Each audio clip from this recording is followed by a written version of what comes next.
ต้องเรียนเตรียมข้ามถนนนะ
This building was built by a Swedish architect, Ragnar Östberg, and it was built between 1911 and 1923. สร้างแต่ 1911 ถึง 1913 สถาปนิกเป็นคนที่นี่เลย The reason it was built was because we needed a big meeting room for our municipal council, and we also needed office space for our politicians and civil servants. เขาสร้างที่นี่ขึ้นมาเพื่อต้องการที่จะสร้างห้องประชุมนะขนาดใหญ่เพื่อรองรับรางวัล And we still use the building the same way it was intended to, so it is still an active workplace with about 200 politicians and civil servants in their offices every day. นะครับในห้องทั้งหมดเนี่ยนะฮะก็ไม่ใช่ในห้องทั้งหมดก็สิในอาคารทั้งหมดมีส่วนที่ใช้งานได้ทั้งหมดประมาณ200 กว่าห้องนะครับในอาคารนี้ Now this hall that we are standing in now is where the Nobel dinner is held, and this hall is called the Blue Hall, but it is not blue, and I will explain why that is. นะครับห้องนี้เป็นห้องที่จัดงานเลี้ยงทานอาหารกันนะครับสำหรับมอบรางวัลโนเบลที่เล่าให้ฟังนะฮะมอบเสร็จแล้วก็มาทานอาหารที่นี่เรียกว่า Blue Hall แต่มันไม่ได้มีสีฟ้าเลยนะครับเดี๋ยวเขาจะอธิบายฟังต่อ Now the architect wanted to build a building with two courtyards, and there is one courtyard outside, the one you walk across to get inside, and then the architect wanted to construct another courtyard here where we are standing. ครับก็จะสร้างที่มันเป็นห้องนะฮะขนาด In this hall, and he saw all of these bare bricks in their natural color, and he really liked it. So he changed his mind. He didn't want to paint the walls blue anymore, and the reason he did not change the name of the room when he changed the way it was going to look was because the name the Blue Hall had already become well known among people in Stockholm, so he didn't want to change it when it was already well known. แต่พอได้เริ่มสร้างขึ้นมาปุ๊บเขาช่วงนั้นเขาเป็นคนที่ชื่นชอบสีของอิฐนะฮะชื่นชอบสีของอิฐแบบนี้นะฮะก็เลยกลายมาทำเป็นสีแบบนี้แต่ว่าเขาไม่ได้เปลี่ยนชื่อห้องเพราะว่าห้องชื่อห้องเนี้ยนะฮะได้มีตั้งแต่เริ่มสร้างให้ประชาชนทั่วไปรู้หมดแล้วนะครับก็เลยไม่ได้ใช้สีฟ้าเพราะว่าชอบสีแทนNow in this building we have between 200 and 300 events every year. Half of those are hosted by Stockholm City. Those can be events of representation or other types of events. Then we have other actors that come in and have events. They can be universities, companies, organizations, but of course the most well-known event we have is the Nobel banquet. It's about I think 80,000, but then that's for a certain number of hours, and then if you want more technicians or more time, you have to pay more. 80,000 euro No, Swedish. Yes. ผมถามเขาว่าเช่าเท่าไหร่คือที่เนี่ยเขาบอกว่ามีจัดงานเลี้ยงนะครับปีนึงเนี่ย100 ถึง 200 งานและที่นี่นอกเหนือจากประกาศรางวัลโนเบลแล้วเนี่ยนะฮะจัดอีก100-200 งานนะครับมหาลัยก็สามารถมาจัดได้ที่นู่นมาจัดได้ที่นี่มาจัดได้ก็ถามว่าถ้าจะจัดเนี่ยเดี๋ยวจะจัดงาน80,000ที่ส่วนเลย80,000 เหรียญนะฮะ80,000 เหรียญสวีเดน80,000 เหรียญนะครับแต่ว่าถ้าเกิดใช้เวลามากกว่ากำหนดก็ต้องเพิ่มตังค์ไป Now the Nobel Prize, the prize ceremony takes place at the Stockholm Concert Hall, which is a building about 20 minutes walk from here.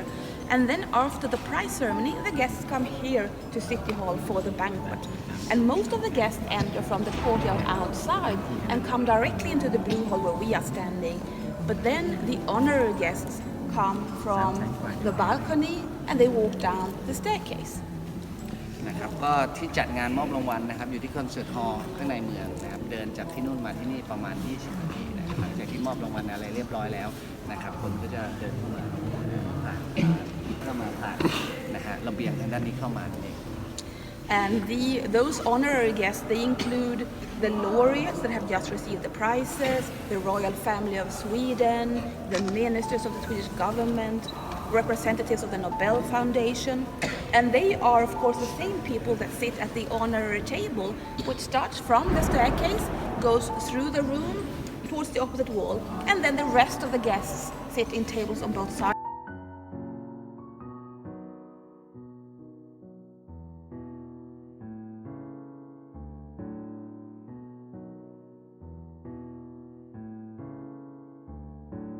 And this room is the most important room in the building Because as I mentioned, the reason we built the building was because we needed a big meeting room for our municipal council, and this room is it. ครับคือห้องนี้คือห้องสำคัญที่สุดของอาคารนี้นะเพราะว่านี่คืออาคารของซิตี้ฮอลล์ใช่ไหมครับเพราะมันก็ต้องมีห้องประชุมสภาท้องถิ่นนะครับนี่ก็คือจุดหมายหลักของการสร้างอาคารนี้ทั้งหมดต้องมีห้องประชุมตรงนี้อยู่นะครับ So in Stockholm, our municipal council has 101 council members, and on the left-hand side we have the majority, which consists of 4 parties, and on the right-hand side we have the opposition, which consists of 5 parties, from liberal to conservative. ก็คือห้องประชุมของเขาก็จะมีในส่วนทั้งหมด101 101 ทั้งหมดเนี่ยนะฮะที่เวลาประชุมสภาก็จะมีทั้งหมด101 คนนะมีกรรมการนั่งอยู่ตรงนี้นะฮะฝั่งนี้3 คนฝั่งนี้5 คนนะฮะ Now if you look up into the ceiling, you can see that the ceiling is a bit unusual. ให้ดูบนเพดานทางด้านบนครับ It was meant to be a normal flat ceiling, but the architect came inside when they were building it, and he was inspired. He saw these beams going back and forth, and he asked them to be covered in wood because he thought it would make them look older, and he liked that. And then he brought in a painter to paint the wood-covered beams and to paint the whole ceiling. นะครับเนื่องจากว่าศิลปินสถาปนิกเป็นคนที่ชื่นชอบงานไม้เป็นพิเศษแล้วงานไม้เนี่ยมันทำให้ดูเก่าดูขลังมากๆนะครับทางด้านบนก็เลยทำเป็นงานไม้ทั้งหมดนะแล้วก็รวมทั้งเพ้นสีอะไรต่างๆด้วย And the inspiration that the architect got was from the old Viking longhouses, and they did not have chimneys for the smoke to go out. Instead, they had an opening in the ceiling, which is represented by the blue area here on our ceiling. And through that opening in the ceiling, the smoke could go out, and the air and the light could come in. And in this room, the thought is that all of the important decisions made in here can go out through the ceiling and out to the people. แนวคิดของการสร้างทางด้านบนหลังคาเนี่ยมาจากไวกิ้งนะฮะถ้าท่านสังเกตดีๆมองไปมันคือกระดูกงูเรือของไวกิ้งเหมือนกับเอาเรือคว่ำนะเรือคว่ำไว้นะครับแล้วก็มีการเพ้นทิ้งเป็นสีฟ้าทางด้านบนนั้นนะให้เหมือนกับว่ามันเปิดออกไปนะครับมองเห็นท้องฟ้าทางด้านบนนั่นเองนะครับเขาแนวคิดคือเอาเรือมาคว่ำหัวทางด้านบนเพราะว่าประเทศนี้ก็เป็นประวัติศาสตร์ของไวกิ้งเช่นกัน Now, when the municipal council have their meetings here, if you want to listen to them, you can do so because they are open to the public. And we have approximately 200 seats where anyone who wants to can come and listen to the meetings. นะครับอย่างที่บอกครับเวลาประชุมที่นี่เปิดเผยมากเพราะฉะนั้นถ้าคุณอยากเข้ามาชมก็สามารถที่จะเข้ามาชมได้มีตรงนี้200ที่สำหรับประชาชนทั่วไป And if you want to listen to the meetings, if you want to follow the meetings but you cannot be here, you can still follow the meetings on TV, on the radio, on the internet, and on the other side of the room we have seats for the press. And so even that is of course important now. I believe it was even more important in the early years because back then people could not go home and watch TV or the internet because they had no such things. But at least the journalists could write analysis and articles about what was going on in here, and people could read that and know a little bit about the political debate. นะครับถ้าเกิดใครไม่สะดวกแต่อยากจะติดตามในเรื่องการประชุมอะไรต่างๆนะครับก็สามารถติดตามทางโทรทัศน์ที่บ้านได้นี่เป็นห้องผู้สื่อข่าวมีการถ่ายทอดสดมีอะไรต่างๆนานาจากฝั่งนี้นะฝั่งนี้เป็นของประชาชนทั่วไปฝั่งนี้เป็นของพวกนักข่าว So we will continue, we will walk through a staircase and through a smaller room into the next bigger room.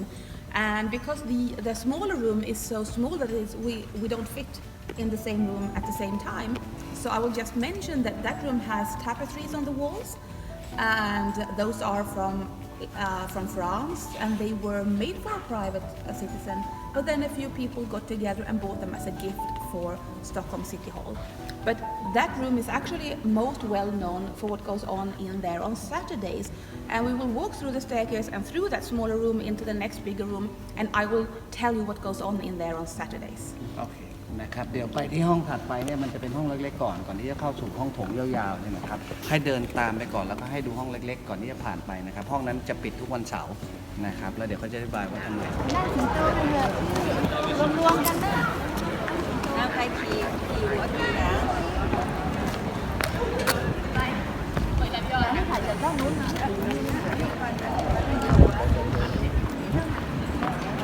ที่เรา